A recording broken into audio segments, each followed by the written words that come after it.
School গেল যাওয়া দিন তাও গেল প্রাইভেট পড়ে যায় ক্লাস 5 বলে যা প্রাইভেট পড়ে ছোড়া খালি অনুষ্ঠান শাশুড়ি মা মারা খেয়ে বলে আজকের দিনটা যা ছোড়া গেল আধা ঘন্টায় হয় নাই ছোড়া দৌড়ে চলে আসিল আজকে কথা মাকে মা আমার কি কইছে মুই কইছো কাই কইছে কথা মানিক চা ছোড়া ওর বাবার ভয়তে বাড়ি দেওয়া পাইলে ভয়তে আর বদিটা নুকি বাড়াইছে ভাই আরে দাদা রে ছোড়া কথা একটা গিলাস নিচে মা রে আমু কি কইল মা আমু কি কইল মা মা আমাকে একটা দোয়া না গেছে যে মা আমু কি কইল মা ছোড়া মানে ছোড়া মরে খেদমে কহে আর বাবার ভয়তে আর বদিটা গেছে ভাই আরে দাদা রে মানিক মাস্টার ও দাদা এটার বিচার দাও দাদা আমার কিচ্ছু নাই দাদা আমার খাওয়া নাই দাদা মানিক মাস্টার এসে কতদিন থেকে প্রাইড করে ও দাদা এই ক্লাস 5 পর্যন্ত নতুন শুরু করছে রমজান মাস থেকে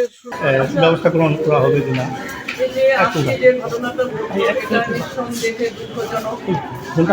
একটা সভ্য সমাজ এই ধরনের আচরণ যারা করতে পারে এদেরকে আমি মানুষ বলবো না। যারা প্রশাসনের পক্ষ থেকে এই মেয়ের পাশে ক্ষতিগ্রস্ত করেছে তার পরিবারের পাশে আমি আছি। সাহেবের সঙ্গে কথা হয়েছে এই চালাকির যে অন্যায়টা করেছে তাকে আমরা ইমিডিয়েট আইনের আওতায় এনে তার সর্বোচ্চ শাস্তি নিশ্চিত করার জন্য আমরা প্রস্তুত আছি। আমাকে কথা দিয়েছেন যে যত তাড়াতাড়ি সম্ভব অপরাধীকে খুঁজে বের করে আমরা তাকে আইনের আওতায় নিয়ে আনছি। আমরা শুনলাম যে কোনো এক বিএনপি নেতা প্রভাবশালী সে এটিকে ধামাচাপা দেওয়ার একটা চেষ্টা করছে। এখানে অন্যায়কারীকে যত বড় নেতাই হোক সে তাকে প্রশ্রয় দিতে পারে না। এখানে এই মেয়ের দায়িত্ব নেবে রাষ্ট্র, রাষ্ট্রের পক্ষে আমি, এর চেয়ে বড় তো কোনো কথা নেই।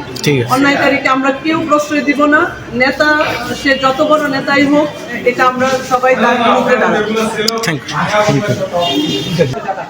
ঠিক আছে, মনে করবেন যে আমার পেশেন্ট, ঠিক আছে, সেভাবে যত্ন নেবেন। মানুষের সামনে কিছু করছে ওরা বের হয়ে গেছে পরে 10-11 বছর করছে।